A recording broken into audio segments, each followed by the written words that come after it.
السلام علیکم ورحمۃ اللہ وبرکاتہ۔ اللہ رب العزت کا بے انتہا کرم ہوا کہ رمضان المبارک کے روزے اللہ نے اپنے فضل سے مکمل فرما لیے۔ صحت اور عافیت کے ساتھ رمضان کے روزوں، رات کی تراویح، تلاوت اور عبادت کا بہترین موقع مرد اور عورتوں کو گھر میں رہ کر یکسوئی کے ساتھ اللہ کی رضا اور حصول جنت و مغفرت کا ایک نہایت عمدہ موقع اللہ نے عطا فرمایا تھا۔ اللہ کا جو بھی فیصلہ ہو بندے کو اس پہ راضی رہنا چاہیے۔ ہر سال کی طرح اس سال عید نہیں منائی گئی، اللہ نے اس میں بھی ہم لوگوں کے لیے کوئی خیر ایسا پوشیدہ رکھا ہو جو بہت جلد اللہ تعالیٰ ایک بڑے انعام کی شکل میں اسے ظاہر فرما دے۔ اکابر نے لکھا ہے کہ جب کسی مزدور سے مالک راضی ہو جاتا ہے تو اسے اپنے ہر کام پر دوبارہ اسے مزدوری کے لیے دعوت دیتا ہے، بلاتا ہے۔ اگر ہمارے رمضان کے روزے مکمل ہو گئے تو پھر ہمیں غور کرنا چاہیے کہ ہماری زندگی میں کیا تبدیلی آئی۔ اللہ نے روزوں کی قبولیت کے نتیجے میں ہماری زندگیوں میں کون سا ایسا نیک عمل کا اضافہ ہوا اور کون سے گناہ ہم سے چھوٹے ہیں۔ یہی علامت ہوتی ہے ہمارے رمضان کی قبولیت کی۔ نیکی کے بعد مزید نیکی کی توفیق مل جانا، مزدوری کے بعد مزید مزدوری کے موقع مل جانا اس مزدور کی کامیابی کی علامتیں ہوتی ہیں۔ ایسے ہی عبادت گزار کے لیے ایک عبادت کے بعد مزید عبادت کا موقع مل جانا اس کی عبادت کی قبولیت کی علامت ہوتی ہے۔ رمضان المبارک کے روزوں کے بعد جب بندہ عید الفطر سے فارغ ہو جائے، شوال کے مہینے کا پہلا دن چھوڑ دے جو عید الفطر کا دن ہے، اس کے بعد اللہ کے نبی صلی اللہ علیہ وسلم نے 6 روزوں کی ترغیب دی ہے جو شوال کے نفل روزے کہلاتے ہیں، اور اللہ کے نبی صلی اللہ علیہ وسلم نے مختلف احادیث میں اس کی فضیلت بیان فرمائی ہے۔ ایک حدیث میں حضرت ابو ایوب انصاری رضی اللہ تعالیٰ عنہ روایت فرماتے ہیں، نبی کریم صلی اللہ علیہ وسلم نے ارشاد فرمایا، جس نے رمضان کے روزے رکھے اور اس کے بعد 6 نفل روزے شوال کے مہینے میں رکھ لیے تو پورے سال کے روزے رکھنے کا ثواب ہوگا۔ اگر یہ شخص اپنی زندگی میں ہر سال ایسے ہی کرتا رہے گا تو گویا اسے اللہ تعالیٰ پوری زندگی روزے رکھنے کا ثواب دیں گے۔ من صام رمضان ثم اتبعہ 6 من شوال کان کصیام الدہر۔ مسلم شریف کی حدیث ہے، حدیث نمبر 204 اور حدیث نمبر 1164۔ ایسے یہی حدیث امام ترمذی نے بھی اپنی کتاب میں سنن ترمذی میں نقل فرمایا، حدیث نمبر 759۔ ایسے ہی ابو داؤد میں یہ حدیث نمبر 2433۔ ابن ماجہ میں بھی یہ حدیث منقول ہے، حدیث نمبر 1716۔ اور ایسے ہی سنن نسائی میں بھی یہ حدیث منقول ہے، مسند احمد میں بھی یہ حدیث منقول ہے۔ تقریباً سیاہ ستہ کی 5 کتابوں میں یہ حدیث نقل کی گئی ہے۔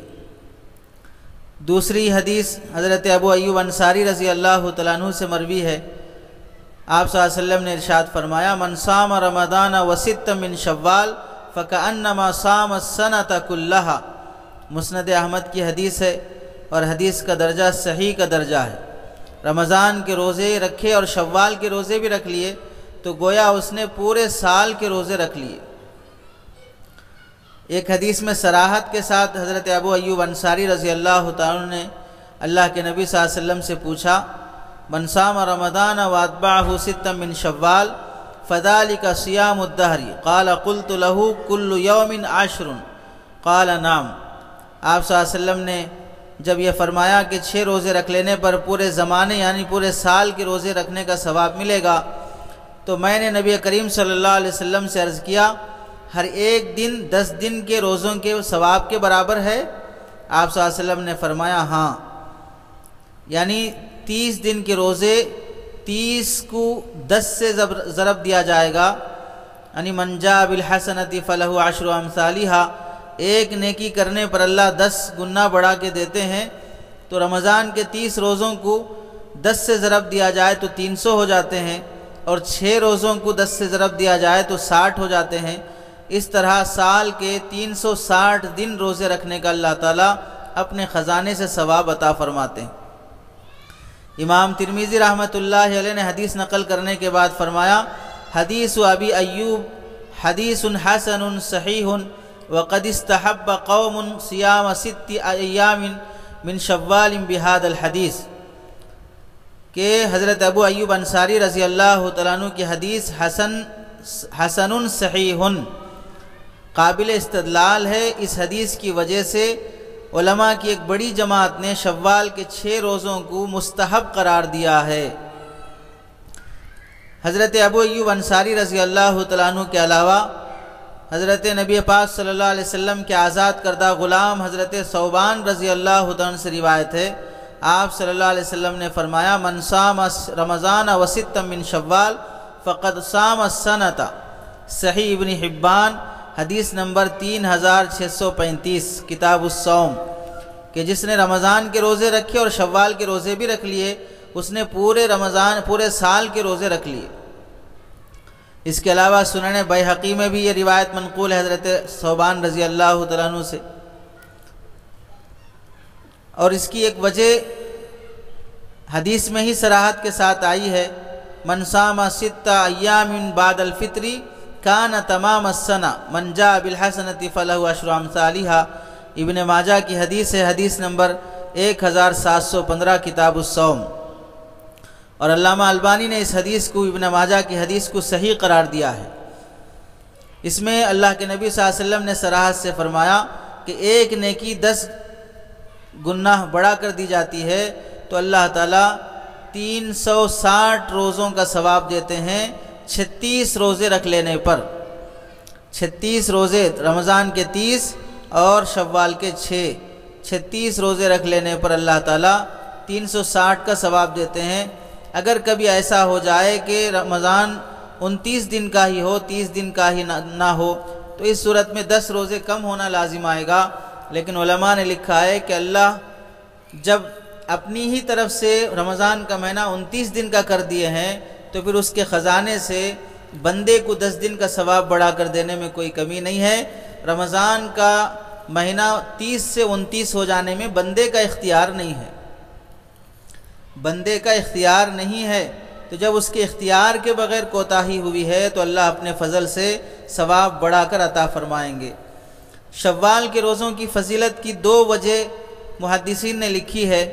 پہلی وجہ تو یہ ہے کہ شوال کے مہینے کو رمضان کے مہینے سے قرب اور مناسبت حاصل ہے، اور جب کسی اللہ والے سے قرب حاصل ہو، کسی مقدس ذات سے قرب حاصل ہو، جو شخص مدینے کے قریب رہتا ہے وہ بھی فخر کرتا ہے، جو شخص نبی کے گھر کے قریب ہو وہ بھی فخر کرتا ہے، دنیاوی اعتبار سے جو شخص کسی عہدیدار اور مالدار کے گھر کے قریب رہتا ہو، اس کے دوست کا دوست ہو تو اس پر بھی انسان کو فخر ہوتا ہے، پڑوسی ہونے پر فخر ہوتا ہے۔ ایسے ہی اللہ تعالیٰ نے رمضان کے مبارک مہینے کا پڑوسی شوال کے مہینے کو بنایا ہے، تو اس قرب کی نسبت کی وجہ سے اللہ نے رمضان کے بعد شوال کے مہینے کے روزوں کو افضل قرار دیا ہے۔ اور دوسری وجہ یہ لکھی ہے محدثین نے کہ رمضان کے پورے مہینے بندہ بھوکا رہنے کے بعد اب اس کا من خوب جی بھر کے کھانے کو من کرتا ہے کہ جتنا ہو خوب کھائیں، 1 مہینہ دن بھر بھوکے رہے ہیں، اب اس کے بعد جب اس بندے کو کہا جائے گا نہیں اور چند دن بھوکے رہو، تو یہ بندے کے لیے ایک طرح کی آزمائش ہو جاتی ہے، ایک طرح کا امتحان ہوتا ہے۔ ابھی 1 مہینہ بھوکے رہے دن بھر، اب پھر کہا جا رہا ہے درمیان میں 1 دن روزہ رکھنا حرام کر دیا گیا، کھانے کو کہا گیا، اب پھر اس کے بعد پھر بھوکا رہنے کو کہا جا رہا ہے۔ اس میں آزمائش آدمی کے لیے بڑھ جاتی ہے۔ ایک یہ ہے کہ پورے رمضان کے 30 روزے اور عید کے ساتھ ملا کر کنٹینیو اور 6 روزے رکھا دیتے تو بندے کو اتنا احساس نہیں ہوتا، لیکن 30 کے بعد بیچ میں کھانے کو بولے پھر بھوکا رہنے کو بولے تو یہ ایسا ہی ہے جیسے کہ 1 دن روزہ رکھو 1 دن مت رکھو، تو اس میں آزمائش ہے تو ثواب بڑھ جاتا ہے۔ کنٹینیو کرتے رہو تو آدمی کو ایک معمول، ایک عادت بن جاتی ہے، تو زیادہ بوجھ اور بھاری نہیں پڑتا ہے۔ اور بعض فقہا نے ایک تیسری وجہ یہ بھی لکھی ہے کہ جس طرح اللہ تعالیٰ نمازوں میں جو کمی کوتاہی ہو جاتی ہے وہ سنتوں اور نفلوں کے ذریعے سے اس کوتاہی کو کل قیامت کے دن پورا فرماتے ہیں، ایسے رمضان کے روزوں میں جو کمی کوتاہی ہو جاتی ہے اللہ تعالیٰ اسے کل قیامت کے دن شوال کے روزوں کے ذریعے سے اس کمی کوتاہی کو اللہ پور فرمائیں گے۔ تو اس وجہ سے رمضان کے بعد شوال کے روزوں کو بڑی اہمیت حاصل ہے اور فقہا نے اسے مستحب قرار دیا ہے۔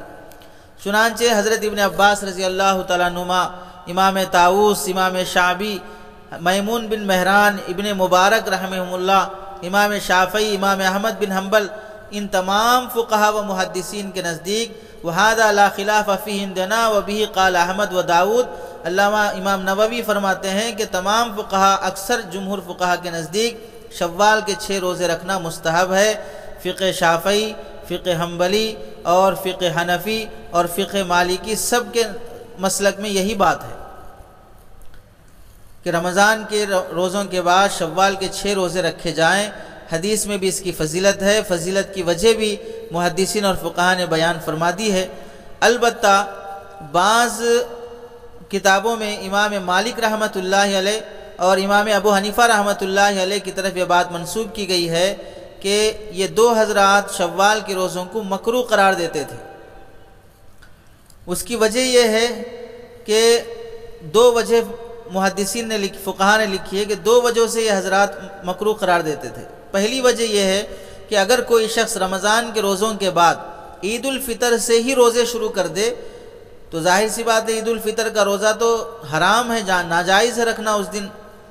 اللہ کی مہمانی کا دن ہے، اللہ مہمان نوازی فرماتے ہیں، بندے کی میزبانی فرماتے ہیں، تو اس لیے اگر کوئی شخص عید الفطر سے ہی شروع کر دے گا تو اس لیے امام مالک اور امام ابو حنیفہ نے مکروہ لکھا ہے۔ اور دوسری وجہ یہ ہے کہ اگر کوئی شخص رمضان کے روزوں کی جو عظمت اور اہمیت ہے، فرضیت کا جو مقام ہے، اس مقام کے تصور کے ساتھ اگر روزے رکھتا ہو کہ رمضان کے روزے جیسے فرض ہیں ایسے ہی شوال کے روزے بھی فرض ہیں، انہیں چھوڑنا گناہ ہے، اسے اہتمام سے رکھا جائے، چھوڑنے والوں پر تان کیا جائے، اس طرح اگر کوئی شخص نفل کو فرض کا درجہ دے دیا جاتا ہو تو پھر بالاتفاق فقہا کے نزدیک مکروہ ہے، کیونکہ کوئی نفل کتنی بھی عظمت والا ہو تو وہ فرض کے درجے کو نہیں پہنچ سکتا ہے۔ چنانچہ فتح القدیر میں جہاں پر امام ابو حنیفہ رحمۃ اللہ علیہ کی طرف یہ بات منسوب کی گئی ہے وہاں پر اسے مطلقاً مکروہ لکھا ہے، لیکن البحر الرائق وغیرہ میں اس بات کی صراحت ہے کہ مکروہ ہونے کی وجہ کیا ہے۔ یہ 2 تصور جب بندے کے اندر ہوں، یا تو وہ عید الفطر ہی سے روزے شروع کر دے یا نفل روزوں کو بھی فرض کے تصور کے ساتھ رکھ رہا ہو تو پھر اس صورت میں مکروہ ہے، اس کی اجازت نہیں ہے۔ البتہ جمہور فقہا کے نزدیک راجح مفتہ بھی قول اور قول مختار یہی ہے کہ شوال کے روزے رکھنا بندے کے لیے مستحب ہے۔ مسلم شریف کی حدیث ہے، سیاہ 6 میں سے 5 حدیث کتابوں میں یہ حدیث نقل کی گئی ہے۔ 30 روزے بندے نے رکھ لیے، اب 6 روزے اگر رکھ لے گا تو پھر اللہ تبارک و تعالیٰ پورے سال کے روزے رکھنے کا ثواب دے دیں گے۔ علامہ شامی رحمۃ اللہ علیہ نے بھی نقل فرمایا وَنَدُبَ تَفْرِيقُ صَوْمِ السِّتَّةِ مِنْ شَوَّالَ وَلَا يُكْرَهُ التَّتَابُعُ عَلَى الْمُخْتَارِ۔ بہر صورت شوال کے 6 روزے رکھنے کا اہتمام کیا جائے، اللہ تعالیٰ اس کی بدولت پورے سال کا ثواب عطا فرمائیں گے۔ اللہ سے دعا ہے کہ ہم سب کو عمل کی توفیق نصیب فرمائے۔